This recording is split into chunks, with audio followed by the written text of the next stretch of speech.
Hello friends, myself Deepak Gondalia. I am welcoming you to the channel of Daya Patel's e-learning zone. I am welcoming you to the channel of Daya Patel's e-learning zone. Friends, आज हम JEE के बारे में, NEET के बारे में question करेंगे. जो क्वेश्चन है बहुत ही इंटरेस्टिंग क्वेश्चन है. ओके और दूसरी चीज़ है कि इस टाइप के क्वेश्चन बहुत सी बार नीट में और JEE में आते हैं. यहाँ पे आप देखो तो a rocket is fire sorry printing mistake हुई. Rocket is fire vertically upward with net acceleration 4. मतलब रॉकेट को आप अपवर्ड डायरेक्शन में थ्रो करें, मतलब अपने आप में फ्यूल है तो वो ऊपर तक जा रहा है. उसकी जो एक्सेलरेशन मतलब उस acceleration that is the 4 metre per second and that is constant 4 and it is initial velocity 0 after 5 second fuel is finished. तो मतलब मान लो कि आपको यहाँ पे एक्सेलरेशन दिया है 4 मीटर पर सेकेंड स्क्वायर और टाइम उस तक जो टाइम है that is 5 second. Okay after 5 second fuel will be empty. 5 second के बाद में फ्यूल ख़त्म होगा. ओके तो यहाँ पे फर्स्ट पार्ट है तो उसको मैं डायग्राम ड्रॉ करके एक्सप्लेन करूँ. सपोज मान लो कि रॉकेट है, यहाँ पे रॉकेट ये ऊपर जा रहा है. तो जब वो रॉकेट ऊपर जा रहा है तो इनिशियली कुछ एक्सेलरेशन है और 5 सेकेंड तक वो कुछ डिस्टेंस कवर करेगा. तो आपको फाइनल वेलोसिटी फाइंड करनी है. तो फाइनल वेलोसिटी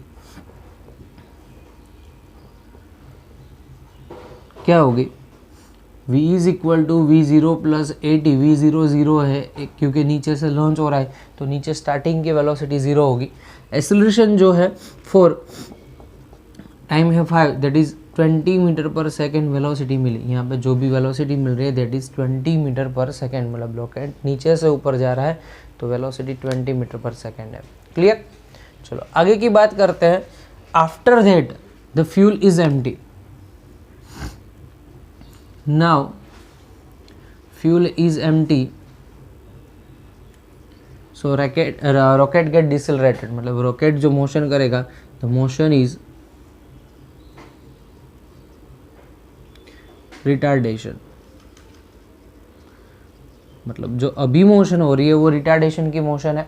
तो रिटार्डेशन में क्या होगा? तो रिटार्डेशन में सिंपल है, वेलोसिटी डिक्रीज होगी और फाइनल टाइम पे मतलब धीरे धीरे यहाँ पे एक लिमिट आएगी, वहाँ पे रॉकेट की स्पीड 0 हो जाएगी. तो मतलब डिफाइन कर सकते हैं एट सर्टन हाइट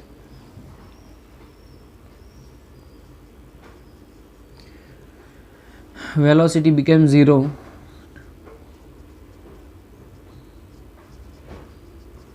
वेलोसिटी 0 बन जाएगी. तो उसके लिए फाइनल वेलोसिटी और टाइम दोनों फाइंड करते हैं. तो हमारे पास इक्वेशन है v square minus v0 square is equal to 2a x. x नहीं दिया इनिशियल वेलोसिटी तो ए इक्वेशन हम यूज़ नहीं कर सकेंगे. सिंपल सा इक्वेशन जो यूज़ करना है वो इक्वेशन होगा v is equal to v0 plus AT. पहले टाइम फाइंड करते हैं. v is equal to v0 plus AT. तो इनिशियल 20 है, फाइनल 0 है और एक्सेलरेशन है -10. जी को -10 ले लो क्योंकि वेलोसिटी ऊपर जा रही तो प्लस और ग्रेविटेशनल एक्सेलरेशन नीचे लग रहा है क्योंकि फ्यूल ख़त्म होने के बाद जो रॉकेट की मोशन होगी opposite to the gravitational field. So यानी कि ग्रेविटेशनल फील्ड का एक्सेलरेशन यहाँ पे माइनस होगा और आपको टाइम फाइंड करना है. तो आप लिख सकते हो 20 is equal to 10t. So t is equal to 2. t is equal to 2 मतलब टाइम 2 मिल गया. तो 2 सेकेंड पे वेलोसिटी 20 से लेके 0 होगी. देन आफ्टर क्या हो रहा है? तो रॉकेट नीचे आ रहा है. बताया है यहाँ पे कि its fuel is finish and retarded with g at the highest point. Its velocity become 0. उसकी वेलोसिटी 0 है. Then it accelerate downward with the acceleration g. मतलब g से नीचे आ रहा है. तो इस कंडीशन में टोटल टाइम कितना लगे? 5 ऊपर में और यहाँ पे 2 में. तो टोटल 7 सेकेंड के अंदर कितना डिस्टेंस कवर करेगा वो फाइंड करना है. तो आप लिख दो यहाँ पे distance covered in 7 second. Distance cover in 7 second.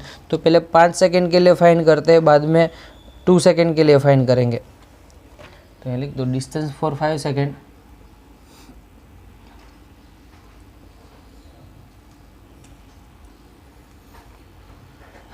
तो 5 सेकेंड के लिए डिस्टेंस का फॉर्मूला है x is equal to v0t plus half AT square.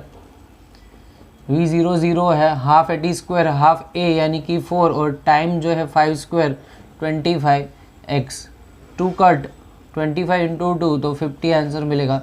तो फर्स्ट 5 सेकेंड में 50 मीटर नीचे से ऊपर गया। अभी 2 सेकेंड में क्या होगा, तो after 2 second acceleration is a is equal to minus t, final velocity v is equal to 0, because maximum height पे वो रीच कर रहा है तो फाइनल वेलोसिटी 0 हो रहा है। तो इक्वेशन लिखो, x is equal to v zero t minus half A T square, sorry अब ए टी स्क्वायर लिख दो, अभी वैल्यू लिखो वी ज़ीरो यानी कि इनिशियल वेलोसिटी थी 20, इनिशियल 20 थी, क्योंकि यहाँ पे ज़ीरो से लेके 20 और 20 से वापस 0 है क्योंकि रिटार्डेशन हो रहा है। तो 20 into 2 minus 1/2 10 into 2 square, 2 square में से 2 cancel 20, 40 minus 20 that means answer is 20, x is equal to 20 metre आएगा। एक्स की वैल्यू जो है 20 मीटर मिलेगी। क्लियर है? तो यहाँ पे आप ग्राफ में रिप्रेजेंट कर सकते हो, 50 ऊपर नीचे 20, टोटल 70 डिस्टेंस ऊपर गया। तो नीचे आने के लिए कितना टाइम लगेगा वो भी आपको फाइंड करना पड़ेगा, नीचे आने के लिए कितना टाइम लगेगा वो भी आपको फाइंड करना पड़ेगा। तो देखो यहाँ पे मैं लिख देता हूँ, time to reach ground, time to reach ground मतलब फ्री फॉल हो रहा है, और फ्री फॉल के अंदर इनिशियल वेलोसिटी 0 है, टोटल हाइट है 70, so x is equal to half g t square, half g t square 70 is equal to 1/2 into 10 t square, 0 cancel 14, so t square is equal to 14 यानी कि t is equal to √14, मतलब नीचे आने के लिए √14 something 3 point something answer मिलेगा।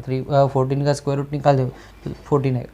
तो अभी ग्राफ रिप्रेजेंट करते हैं। चलो क्वेश्चन समझ में आवे, क्वेश्चन को मैं रब कर दूं। तो पहले v अपोजिट t का ग्राफ हम यहाँ पे ड्रॉ करते हैं।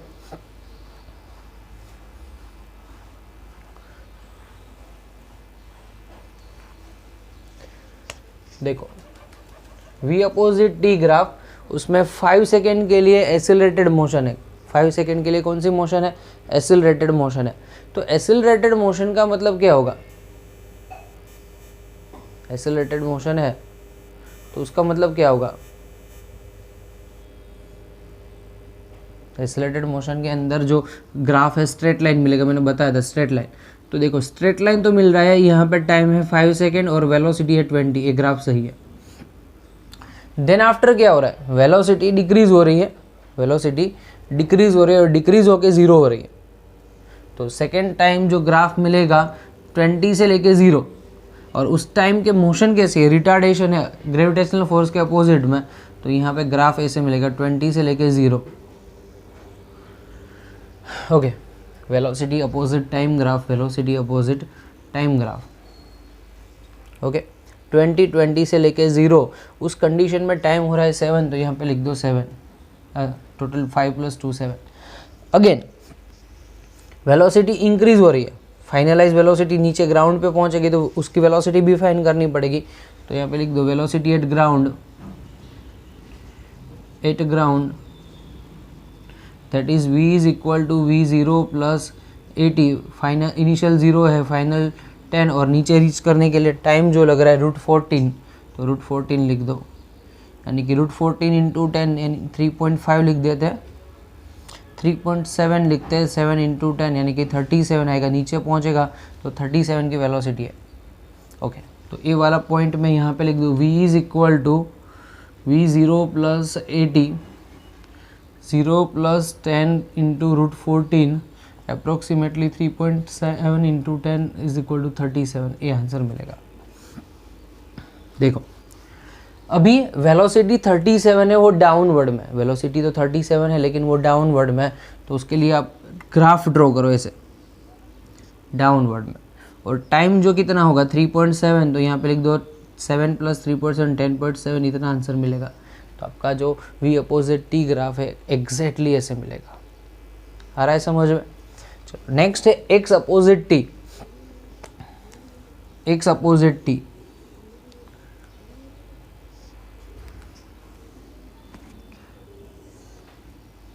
ओके तो एक्स अपोजिट टी फाइंड करने के लिए आपको क्या सीखना है, पहली चीज़ तो देखो एक्स अपोजिट टी ग्राफ हम यहाँ पे बनाते हैं, आपको शायद नहीं दिखेगा, यहाँ पे ले लेते हैं। पहली जो मोशन है एक्स अपोजिट टी के अंदर, फर्स्ट टाइम जो मोशन है वो आप फाइंड करो। तो मोशन है एक्सेलरेटेड, और एक्सेलरेटेड मोशन के लिए ग्राफ ऑलवेज ऐसे कर्वेचर में ऊपर के डायरेक्शन में, फर्स्ट टाइम कर्वेचर। अगर रिटार्डेशन है तो कर्वेचर नीचे होगा, रिटार्डेशन है तो कर्वेचर नीचे होगा। तो देखो यहाँ पे कर्वेचर ऊपर ले लो, यहाँ पे कर्वेचर जो है ऊपर आएगा। ओके, देन आफ्टर कितना डिस्टेंस कवर किया है, तो इनिशियली जो डिस्टेंस कवर किया है, जो एक्सेलरेटेड मोशन से डिस्टेंस कवर होता है 4 से, दैट इज़ 50। तो यहाँ लिखो 0, यहाँ लिखो 50, और यहाँ पे टाइम है 5 second. Okay, then after again 5 to 7 कैसी मोशन है, रिटार्डेशन। ये मोशन जो है रिटार्डेशन, तो रिटार्डेशन के अंदर ग्राफ ऐसा थोड़ा बैंड होगा, मतलब अगर कॉन्केव टाइप का है तो एक्सेलरेशन पॉजिटिव, जैसे कॉन्वेक्स टाइप का है तो एक्सेलरेशन नेगेटिव। याद रखने के लिए सिंपल, स्वामीनारायण का जो तिलक है ऊपर की डायरेक्शन में तो पॉजिटिव, और अपोजिट डायरेक्शन मतलब उल्टा सा है तो नेगेटिव। यू ऊपर तो यू टाइप होता है तो पॉजिटिव, और उल्टा यू होता है तो नेगेटिव। तो देखो यहाँ पे यू टाइप એટલે एक्सेलरेशन यहाँ पे पॉजिटिव होगा, और यहाँ पे थोड़ा सा उल्टा मीन्स का एक्सेलरेशन नेगेटिव। इस कंडीशन पे टाइम जो लग रहा है 2, तो 7 हो गया, और टोटल डिस्टेंस है 70 हो जाएगा। टोटल डिस्टेंस जो है 70 हो जाएगा। देन आफ्टर डिस्प्लेसमेंट तो 0 है, नीचे से ऊपर, ऊपर से वापस नीचे, डिस्प्लेसमेंट 0 हो गया। तो वहाँ पे क्या होगा, तो इस कंडीशन में आपको पता है जितना ऊपर से नीचे आ रहा है उतना ग्राफ नीचे आएगा, और वो भी कैसा है, नेगेटिव एक्सेलरेशन है, क्योंकि यहाँ पे -g लिया तो नेगेटिव है। और टाइम कितना होगा, तो -10.7 जितना टाइम लगेगा, टाइम जो है 10.7। तो आपका perfect graph x opposite T का ऐसे मिलेगा। ओके, जल्दी से कॉपी कर लो, स्क्रीनशॉट ले लो। तो फ्रेंड्स यहाँ पे सेकंड क्वेश्चन दिया हुआ है, मतलब डायग्राम्स के बेस पे ही आपको आंसर फाइंड करना है। V opposite T graph is given, मतलब वी अपोजिट टी का ग्राफ यहाँ पे ऑलरेडी डिफाइन किया हुआ है। Find the X opposite T graph, आपको X opposite T graph find करना है। तो आपको पता होना चाहिए कि यहाँ पे वी अपोजिट टी ग्राफ के अंदर पॉसिबिलिटी होगी एक्सेलरेटेड मोशन है, रिटार्डेड मोशन है, और डिसेलरेटेड मोशन है। तो एक्सेलरेटेड मोशन के लिए मैंने बताया था जो कर्वेचर होगा वो कैसा होगा, अपवर्ड डायरेक्शन में। रिटार्डेड मोशन जो होती है उसके लिए कर्वेचर जो होगा डाउनवर्ड में, और एक्सेलरेशन 0 है, जहाँ पे एक्सेलरेशन 0 कांस्टेंट वेलोसिटी है, तो उसके लिए ग्राफ होगा स्ट्रेट लाइन। ये 3 चीज़ याद रखनी है। अगर कर्वेचर ऐसा है तो एक्सेलरेशन पॉजिटिव, अगर कर्वेचर ऐसा है तो एक्सेलरेशन नेगेटिव, और ग्राफ अगर स्ट्रेट लाइन है, यहाँ पे स्ट्रेट लाइन, इसका मतलब ये होगा कि यहाँ पे वेलोसिटी कांस्टेंट और एक्सेलरेशन 0। तो ये चीज़ एक्स अपोजिट टी के लिए आपको याद रखनी है। तो पहले आप यहाँ पे देख लो, फर्स्ट ग्राफ है एक्सेलरेटेड है, क्योंकि वेलोसिटी 0 से लेके 2 टाइम के अंदर इंक्रीज हो रही है, वेलोसिटी इंक्रीज हो रही मतलब एक्सेलरेशन कांस्टेंट है। तो फर्स्ट में यहाँ पे लिख सकता हूँ कि here acceleration is positive constant. आ रहा है समझ में। तो यहाँ पे साइड की साइड में मैं यहाँ पे ग्राफ एक्स अपोजिट टी का बना रहा हूँ। टाइम में कुछ चेंज नहीं मिलेगा, टाइम का प्लॉट वही रख दो, 2, 4, 6 और 8। टाइम का प्लॉट जो भी है यहाँ पे लिख दो 2, 4, 6, 8।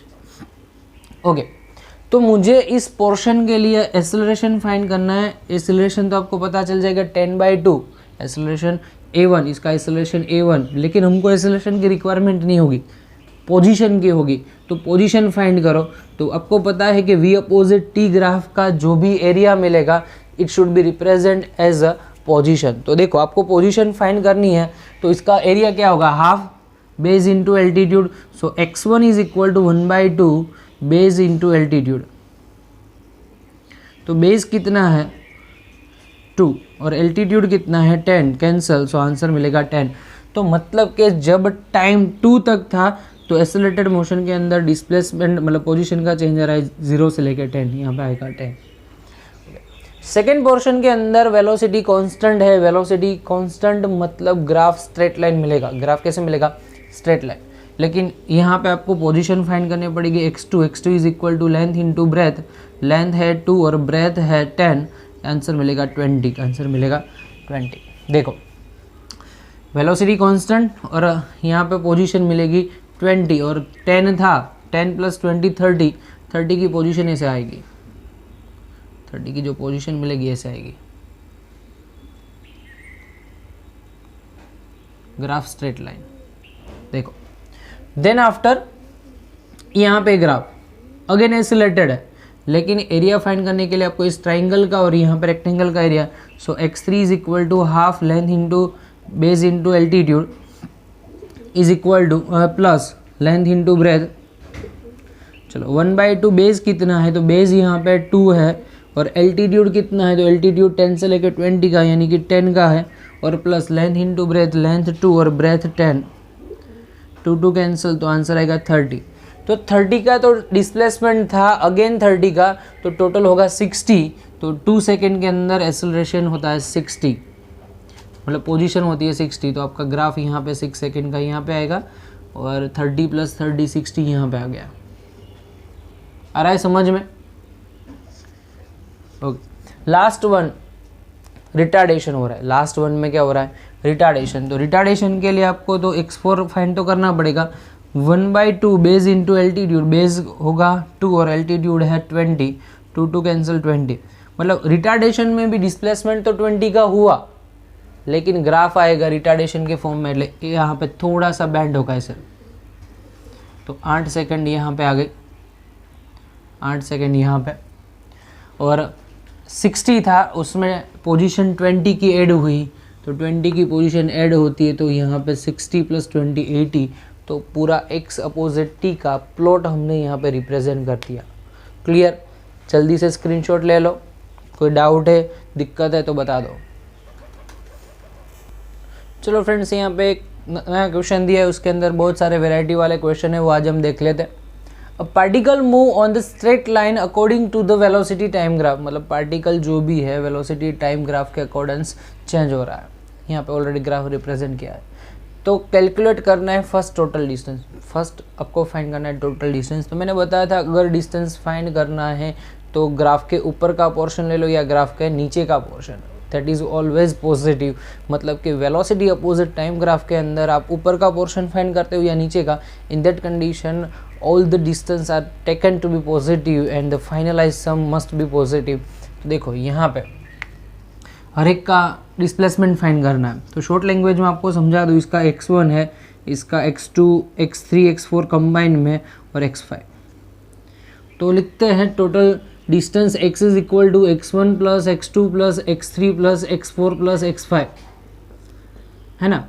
तो x1 के लिए फाइंड करना है 1/2 बेस इंटू एल्टीट्यूड, बेस कितना है 2 और एल्टीट्यूड कितना है 2, तो 1/2 2 इंटू 2, ट्राइंगल है तो बेस इंटू एल्टीट्यूड, रेक्टेंगल है तो लेंथ इंटू ब्रेथ, लेंथ 2 और ब्रेथ भी 2, तो प्लस 2 इंटू 2 x3। यहाँ पर 1/2 लेंथ, 1/2 बेस 1 है और एल्टीट्यूड है 10 और 2 8 का होगा, तो 1/2 1 इंटू 8, है ना। देखो यहाँ पे ये बेस है 1 का 4251 और एल्टीट्यूड 10 to 2 मतलब 10 माइनस 2 8, प्लस x4 फाइंड करना है। तो सेम देखो लेंथ 1 की है और हाइट जो है 2 की, तो 1 इंटू 2 1 इंटू 2, और x5 जो है x5 लास्ट वन ये वाला पोर्शन, तो 1/2 बेस 5 का है और एल्टीट्यूड है 10 का, तो 2 कैंसल 2 कैंसल 4 2 कैंसल 5, तो 2 प्लस 4 प्लस 4 प्लस 2 प्लस 25, मतलब कि 8 प्लस 2 10 10 प्लस 2 12 12 प्लस 25 यानी कि 37 में आंसर मिलेगा। जो डिस्टेंस मिलेगा आपको टोटल 37 मीटर का मिल जाएगा total distance. Okay, average speed find करनी है, तो average speed is equal to, second question ये फर्स्ट वाला, एवरेज स्पीड, स्पीड का इक्वेशन है डिस्टेंस बाय टाइम, तो total distance by total time. तो फ्रेंड्स टोटल डिस्टेंस तो 37 का है और टाइम है 10 का। देखो यहाँ से यहाँ तक का जो भी डिस्टेंस मिलेगा 37 का और टाइम जो है 10 का, तो 3.7 मीटर पर सेकेंड आपकी स्पीड मिलेगी। थर्ड क्वेश्चन, चलो थर्ड क्वेश्चन के अंदर आपको यहाँ पे डिफाइन किया, in which part of the graph the acceleration is maximum and also find its value. तो ग्राफ के अंदर एक्सेलरेशन मैक्सिमम कौन सी कंडीशन में होगा? तो सिंपल सी चीज़ है कि जिसका स्लोप ज़्यादा उसका एक्सेलरेशन ज़्यादा। तो हमारे पास 3 स्लोप है, 1, 2 और 3, और इसको बाय डिफ़ॉल्ट आप देख सकते हो ज़्यादा ही है, लेकिन फिर भी फाइंड करते हैं। तो फर्स्ट स्लोप फाइंड करना OA का, स्लोप ऑफ OA, और स्लोप ऑफ OA क्या होगा? Opposite bye adjacent. अपोजिट यहाँ पे है 2 और यहाँ पे एडजेसेंट भी है 2/2 यानी कि 1 मीटर पर सेकेंड स्क्वायर। चलो उसके बाद में आपको AB का तो कोई स्लोप ही नहीं मिलेगा, 0 है। BC का स्लोप फाइंड करो, स्लोप ऑफ BC। तो BC का स्लोप क्या मिलेगा? तो देखो यहाँ पे BC में अपोजिट साइड यहाँ पे इतनी है 8 और एडजेसेंट है 1, तो 8/1, तो 8 metre per second square. Next जो फाइंड करना है slope of CD। Slope of CD तो वो कितना होगा? तो अपोजिट देखो यहाँ पे है 0 - 10, क्योंकि आपको यहाँ पे अपोजिट डायरेक्शन में है तो वो नेगेटिव मिलेगा, रिटार्डेशन होगा 0 - 10 और टाइम है 5, तो -2 मीटर पर सेकेंड स्क्वायर। तो देखो सबसे ज़्यादा एक्सेलरेशन कौन से प्लॉट में है? BC प्लॉट में है, तो acceleration at BC plot is maximum. तो आप लिख सकते हो acceleration at BC plot is maximum. Clear है? ओके, देन आफ्टर आपको लास्ट क्वेश्चन फाइंड करना है रिटार्डेशन। लास्ट क्वेश्चन जो है वो कौन सा है? रिटार्डेशन। तो रिटार्डेशन के अंदर क्या होगा? रिटार्डेशन के अंदर क्या होगा? ये वाला ग्राफ है जिसमें नेगेटिव एक्सेलरेशन आता है, तो हमारे पास रिटार्डेशन है। Retardation is only for CD graph. तो आप लिख सकते हो कि for CD particle doing retardation, और रिटार्डेशन की जो वैल्यू है that is -2 metre per second square. -2 metre per second square. तो फ्रेंड्स आज के लेक्चर के अंदर हमने मोस्टली डिफरेंट वैरायटी के जो x opposite T with opposite T के ग्राफ देखे हैं। आपको क्या करना है? तो सिंपल सी कोई रेफरेंस बुक ले लो, रेफरेंस बुक के अंदर से आप पॉसिबल है तो जितने भी ग्राफ हो तो उतने ग्राफ आप ट्राई करो, और कोई डिफ़िकल्टी है, कोई डाउट है तो मुझे आप डायरेक्टली मैसेज कर सकते हो। मेरा कॉन्टैक्ट नंबर है 8460880041, 8460880041। ये मेरा कॉन्टैक्ट नंबर है। आप उस पर कोई भी टाइम पे मैसेज छोड़ सकते हो, मैं इसका रिप्लाई जल्द से जल्द आपको दे दूँगा। तो ये एक फर्स्ट स्टेप जो आप कर सकते हो। और दूसरी के अगर आपको कॉन्स्टेंटली नोटिफिकेशन लेक्चर की चाहिए तो चैनल को सब्सक्राइब कीजिए और बेल आइकन को दबा दीजिए, इसीलिए आपको हर एक लेक्चर की नोटिफिकेशन मिलेगी। Thanks for watching this video, have a nice day.